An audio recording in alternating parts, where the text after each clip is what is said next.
de cette coopération pour ces deux pays-là?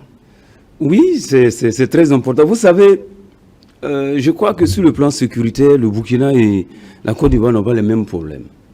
Alors que pour se mettre ensemble, on doit résoudre les mêmes problèmes. Actuellement, depuis près de 10 ans, nous sommes confrontés à des attaques barbares terroristes. Mais les Ivoiriens, depuis un certain temps, ils construisent des ponts. Ils font les routes, ils n'enterrent pas leurs morts. Il faut qu'on soit concret. Ils ne sont pas acculés par le terrorisme. C'est pour cela, à la frontière, des terroristes viennent attaquer nos positions. Et ils contournent, ils vont se soigner sur le territoire ivoirien. C'est vu, et ça, on a vu le reportage à la RTB par M. Ada, vous avez vu tous, où des terroristes traversent avec des pirogues. Ils installent leur famille, ils mangent bien, ils se rassasient, ils s'arment, ils viennent attaquer du côté burkinabé, et ils vont s'abriter. Mais ils ne tirent pas sur les positions ivoiriennes. Ici, la vraie coopération, c'est dire quoi? Vous êtes nos voisins, à défaut de faire des patrouilles communs, aucun terroriste ne viendra ici avec des armes à la main. On les désarme ou on les abat. Ça aide déjà le Burkina Faso. Mais lorsqu'il y aura cette tension, parce que la tension est politique, le grand frère a tourné autour du pot. Nous tous, nous connaissons tous nos camarades qui sont soit à Jacquesville, aux deux plateaux, à Marcory. On se connaît ici. On a tous marché ici pendant l'insurrection. Ils sont là-bas. Leur travail, leur souhait, c'est que le MPRC2 tombe demain pour qu'ils rentrent. Vous avez toujours vu la déclaration pendant 2 fois. Le petit frère, M. Ouedraogo, sa déclaration d'insurrection contre le pouvoir du Burkina. Il le fait où? Il le fait là-bas. C'est quand nous disons, c'est pas des inventions, c'est là. Et vous ne pouvez pas avoir de coopération militaire avec un régime qui abrite vos déstabilisateurs. Donc, comme c'est des intentions, c'est des intentions. Le Burkina Faso, je crois, reste ouvert pour la sécurisation des peuples. La preuve, ceux qui ont des difficultés, je vais parler du Niger, du Mali et du Burkina, se sont réunis sur le plan sécuritaire et sur le plan politique et géopolitique. On ne souhaite pas qu'il y ait des difficultés. Et je crois, j'ai écouté par exemple le capitaine Lyon qui disait, capitaine Panther, qui disait ce que vous faites est très dangereux. Nous l'avons fait avant.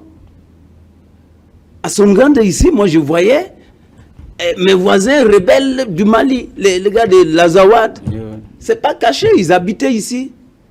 Les gars de Ansardine, ils habitaient ici, ils allaient attaquer le Mali. Nous, on regardait. C'est pas un film, c'est une réalité.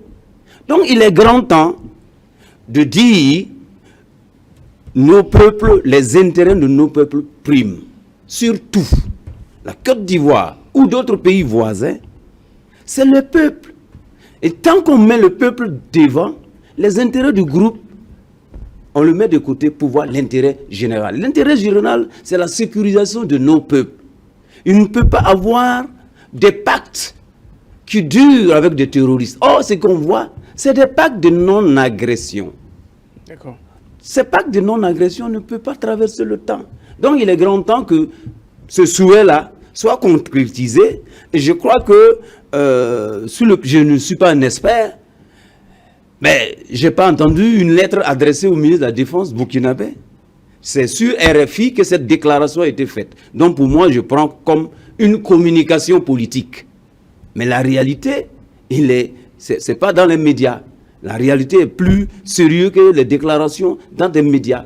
On veut que nos peuples-là vivent en paix et on souhaite que ce qui a été déclaré sur RFI soit concrétisé en 100%, on essaie de travailler ensemble pour le bonheur de nos peuples. Parce que, à vous entendre, c'est comme si c'est la méfiance qui fait que cette patrouille mixte qui a été annoncée depuis plusieurs années n'est pas encore effective. Bien sûr. Est-ce que c'est de bonne guerre? Moi, je n'ai jamais vu au monde de coopération militaire alors que la tête se méfie. Non, ça ne passe pas. Il faut qu'on travaille à enlever cette méfiance-là. que cette mission est résolue, la coopération sécuritaire est naturelle. Parce qu'il faut partager les informations. Tant qu'il n'y a pas de partage d'informations, même si vous prenez dans le même cargo, vous attrapez les mêmes calaches là, vous n'allez pas arriver.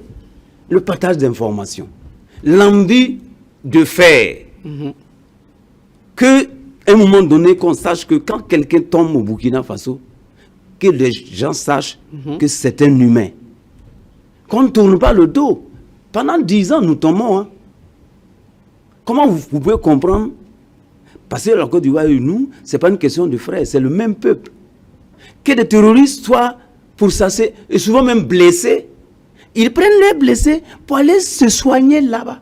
Vous pensez qu'à l'instant T, un terroriste peut être attaqué en Côte d'Ivoire et qu'il va venir se soigner à Banfora?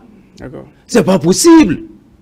D'accord. On va le neutraliser. Donc, c'est cette façon de faire qu'il faut travailler à dissiper pour qu'on aille de l'avant. D'accord.